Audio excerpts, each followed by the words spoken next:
La Edad Moderna, los Austrias del siglo XVII.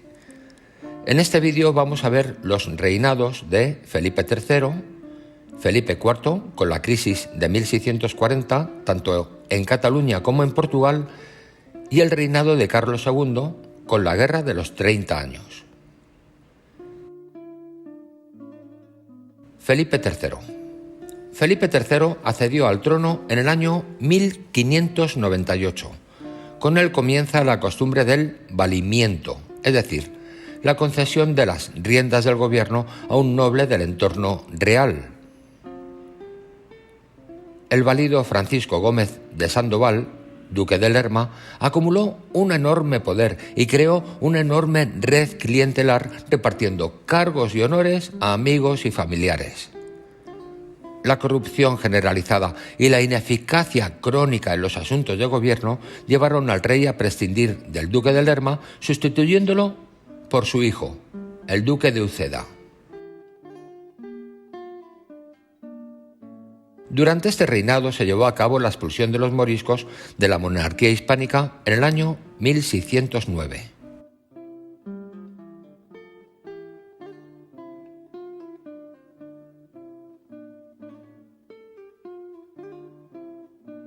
En política exterior, este reinado se resume en el término Pax Hispánica, un periodo de paz en el que se llega a diversos acuerdos con los enemigos del Imperio Hispánico.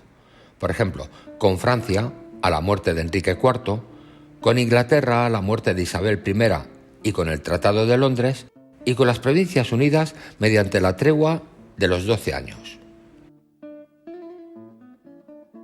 Veamos el reinado de Felipe IV. Felipe IV accede al trono del enorme imperio hispánico con tan solo 16 años, en el año 1621. Entregó la dirección del gobierno a su valido Gaspar de Guzmán y Pimentel, conde duque de Olivares. En 1624, el conde duque presentó a Felipe IV su programa político, el Gran Memorial, en el que se proponía un fortalecimiento de la monarquía hispánica mediante la unidad legal de los diversos reinos integrantes, siguiendo el modelo castellano. Las ideas de fondo consistían en reforzar la autoridad real y la colaboración equitativa de los distintos reinos de la monarquía. 5 principales propuestas. 1. Una reforma de la administración, reduciendo el número de empleados públicos. 2. Protección del comercio y de la artesanía y el fomento de la construcción naval y de armas. 3. Fomento de la natalidad y de la inmigración. 4. Unas medidas fiscales mediante el fin de las excepciones fiscales que disfrutaban los reinos de la monarquía hispánica. Y 5. La unión de armas. En 1626, Olivares propuso un sistema de cuotas por el que cada reino contribuiría con determinado número de soldados al ejército real. Se pretendía la creación de un ejército de 140.000 efectivos, costeados por todos los territorios de la corona. Veamos la crisis de 1640. La unión de armas encontró una gran oposición en los diversos territorios de la monarquía hispánica. La quiebra de Hacienda y el sostenimiento de las guerras exteriores condicionaron una creciente presión fiscal, a la que se unieron las exigencias de la unión de armas, con más dinero y más soldados. En Cataluña, el creciente descontento desencadenó el Corpus de Sangre y la Guerra de los Segadores entre 1640 y 1652. El virrey, conde de Santa Coloma, fue asesinado por la turba y el presidente de la Generalitat, Pau Claris, proclamó la República Catalana. Las autoridades catalanas pusieron Cataluña bajo la protección de Luis XIII de Francia.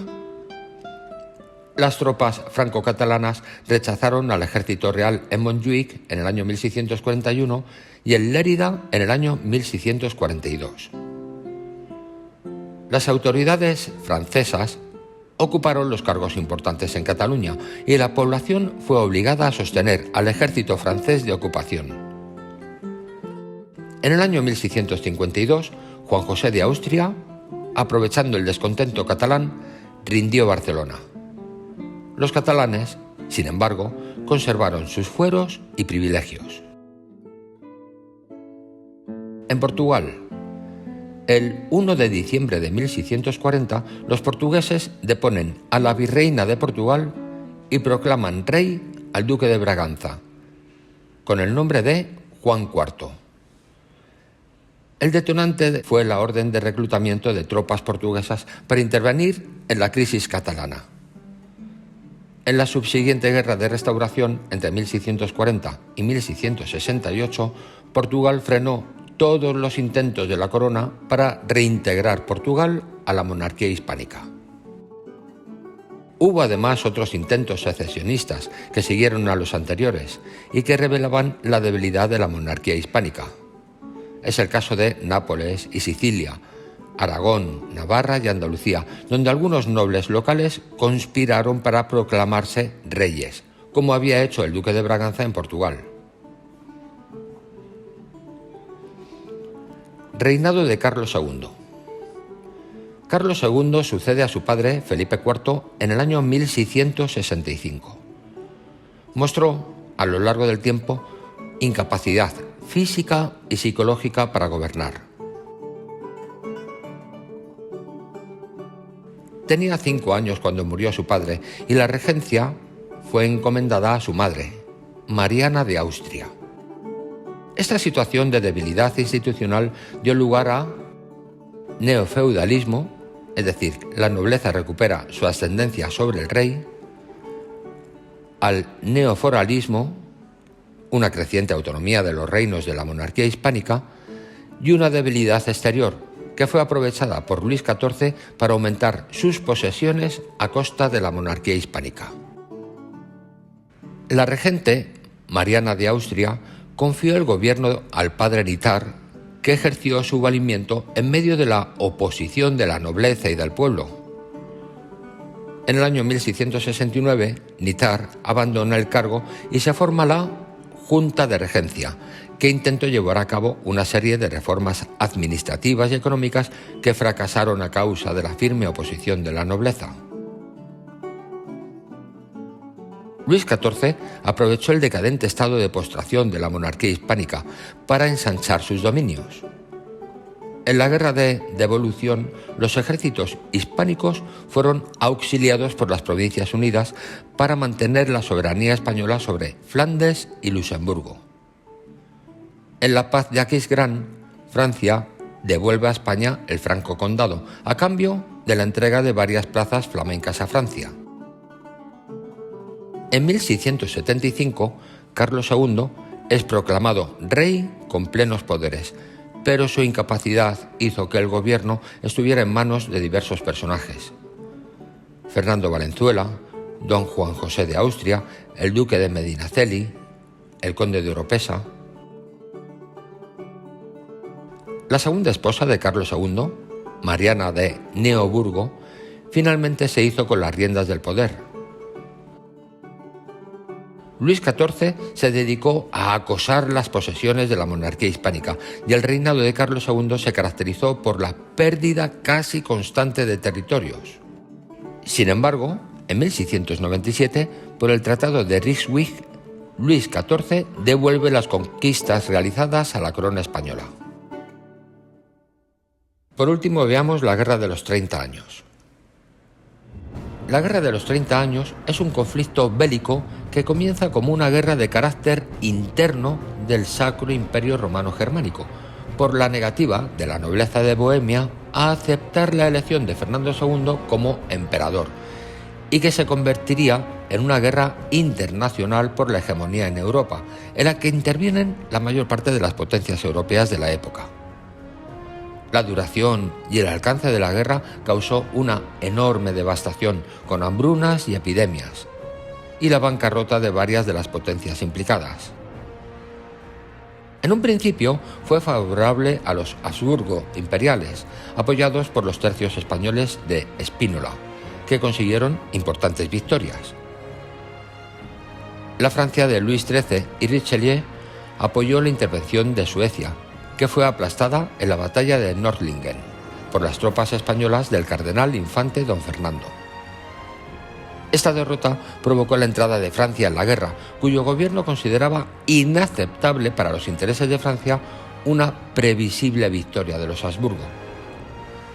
Los franceses se impusieron a los tercios españoles en Rocroi, mientras que los suecos derrotaban a los imperiales que solicitaron la paz. En 1648 se firma la Paz de Westfalia, que puso en evidencia el fin de la hegemonía de los Habsburgo.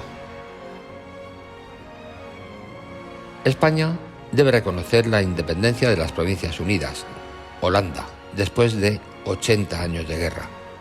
El Sacro Imperio Romano Germánico debe reconocer la independencia de los cantones suizos y las anexiones de Francia en Alsacia y Lorena, lo que supone el fin del camino español.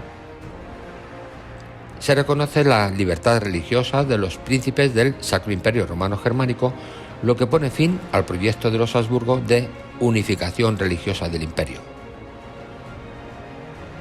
Después de la Paz de Westfalia, continuó la guerra entre Francia y España, que duró 10 años más. Hasta 1653, la Guerra Civil de la Fronda asoló Francia, hecho que fue aprovechado por España para recuperar el dominio sobre Cataluña.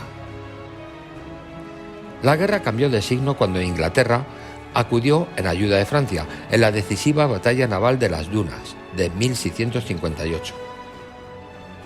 En 1659, Felipe IV y Luis XIV firman la Paz de los Pirineos, en el que queda fijada la actual frontera franco-española. Queda concertado el matrimonio de la infanta María Teresa con Luis XIV, que recibe como dote algunas plazas flamencas y los territorios catalanes del Rosellón y la Cerdaña.